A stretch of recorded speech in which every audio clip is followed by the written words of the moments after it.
کسی سیاسی جماعت کے بڑے ہیں تو وہ جو چاہیں کہہ دیں. نہیں، اگر کوئی بھی چیز نعوذ باللہ آپ اس دین اسلام کے کتنے ہی بڑے دائی ہوں، لیکن آپ کا ایک جملہ اسلام سے آپ کو خارج کر سکتا ہے، ایک غلط جملہ.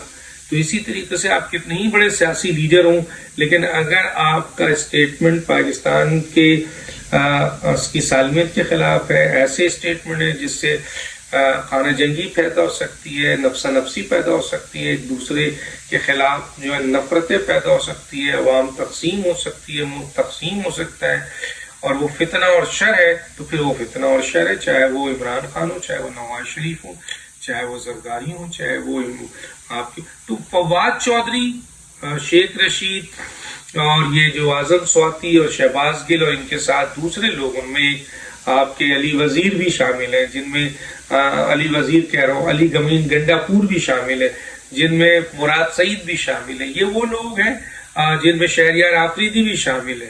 یہ وہ لوگ ہیں جو ایک طریقے سے جب بولتے ہیں تو ان کو اندازہ ہی نہیں ہے کہ یہ شر و فتنے کے زمرے میں آتا ہے، اور شر و فتنے والے کو یقیناً کسی قسم کا کوئی رعایت دینے کی ضرورت نہیں ہے.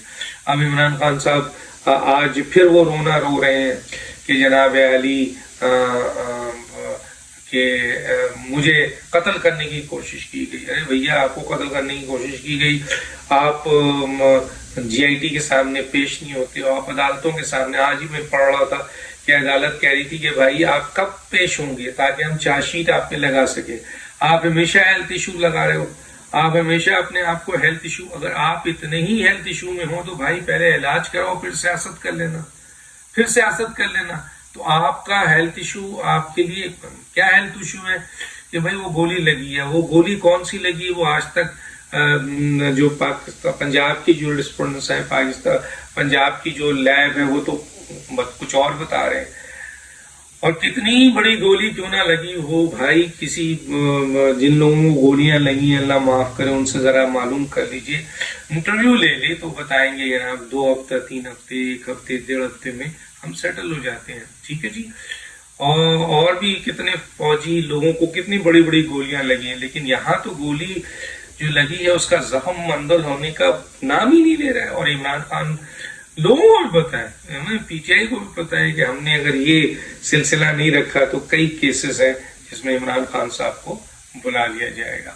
تو اس حوالے سے عمران خان صاحب نہیں فیس کر رہے ہیں کیسز کو.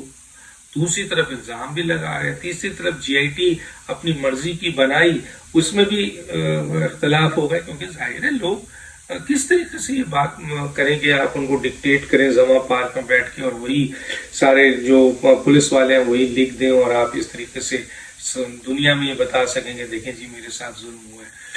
تو بہت ساری ایسی چیزیں ہیں جس سے اندازہ ہوتا ہے پوسٹ مارٹم نہیں ہوا اس بندے کا جو مارا گیا ہے.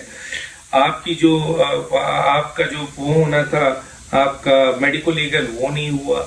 تو ایک طرف یہ رونا ہے، دوسری طرف آپ لوگوں کو کہہ رہے ہیں. میں نے تو فواد چودھری کا اسکرپٹ پڑھا تھوڑا سا کہ عوام لیڈر نہ جائیں جیل میں، عوام جیل میں جائیں، عوام جیل بھر دیں.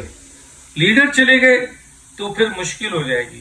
دنیا میں کہاں ہوتا ہے، پوری دنیا میں دیکھ لیں لیڈر لیڈ کرتا ہے اس کے پیچھے ساری عوام جاتی ہے. اگر آپ عوامی لیڈر ہیں تو پھر تو آپ کو اسٹارٹ لینا ہوگا. یہاں کہا جا رہا ہے کہ لیڈر جیل میں نہیں جائے گا. 2 دن جیل میں رہ کے آئے تھے.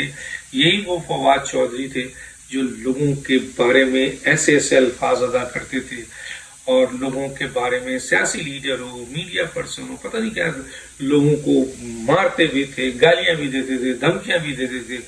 وہی 2 شخص، حالانکہ ان کے ساتھ ابھی کچھ بھی نہیں ہوا ہے، لیکن 2 دن وہ پولیس میں باہر رہ کے آئے تو روڈوں پہ یعنی میڈیا پہ بیٹھ کر آنسو بہا رہے ہیں، رو رہے ہیں. آپ بڑا ظلم کیا ہے 3 سال 7 ماہ فواد چودھری صاحب آپ لوگوں نے. آپ تو 2 دن کی ابھی جیل نہیں دیکھ سکے اور آپ کو مل گئی کیا کہتے ہیں ضمانت.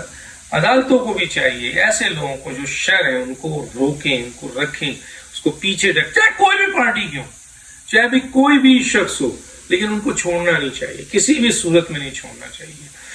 اور یہ جو جیل بھرو، آؤ بھرو، آپ دیکھیے گا یہ بھی عمران خان کی چال، عمران خان کا پتا فیل ہو جائے گا، کیونکہ پاکستان کی موجودہ عوام اس پوزیشن پہ نہیں ہے. میں پہلے بھی کہہ چکا ہوں کہ وہ جیل بھروں میں جائے گا، اپنا پورا گھر تباہ کر دے، اور خان صاحب نے کچھ دینا نہیں ہے. خان صاحب تو اپنے مفاد کے لیے لڑ رہے ہیں، اقتدار کے لیے لڑ رہے ہیں. یہ کوئی پاکستان کے لیے تھوڑی لڑ رہے ہیں، عوام کے لیے تھوڑی لڑ رہے ہیں. ان کو اقتدار چاہیے، ان کو اپنی کیسز سے NRO چاہیے، صرف اس کے لیے فائدہ. آج گورنمنٹ NRO دے دے، آج اسٹیبلشمنٹ ان کو گلے لگا لے تو سب چیز ختم. تو یہ کوئی عوام کے مسائل نہیں، اور اگر عوام کے مسائل حل کرنے ہیں تو گلگت بلتستان ان کے پاس ہے. ہم تو پہلے ہی کہتے تھے آزاد کشمیر ان کے پاس تھا، پنجاب تھا، KPK میں وہاں کے حالات دیکھ لیں، وہاں لا اینڈ آرڈر کی سچویشن، کرپشن اب آ رہی ہے دوبارہ.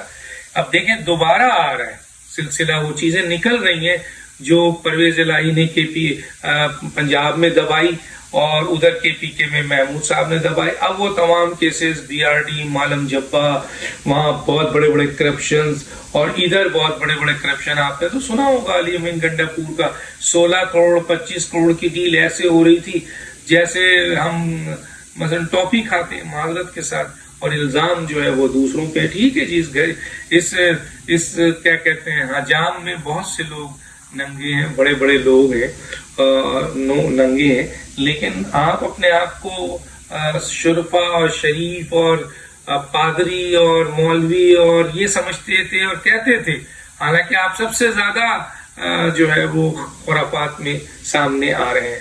تو بہت جلد آپ دیکھیے گا عمران خان صاحب ان تمام، کیونکہ اب عدالتوں میں بھی یہ تکلیف آنے لگی ہے کہ بھئی کب تک بتا دیں.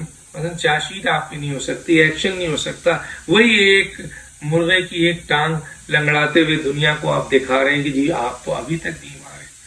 لیکن کیا عدالتیں بے وقوف ہیں، عوام بے وقوف ہے، لوگ اس ملک کی اہم ترین جو آپ کے اسٹیک ہولڈرز ہیں وہ بے وقوف ہیں؟ کوئی بے وقوف نہیں ہے. لیکن اگر ریلیف مل رہا ہے تو یہ بھی اللہ کی کرم ہے کہ اس بنیاد پہ، ورنہ اگر کوئی حکومت اپنے صحیح ایکشن پہ آ جائے اور قانون اور آئین کی عملداری اور عدالتیں آئین اور قانون کی مکمل عملداری کریں تو فیصلہ ایک دن میں ہو جائے. تو اب دانش کو یاد دیجیے. اللہ حافظ.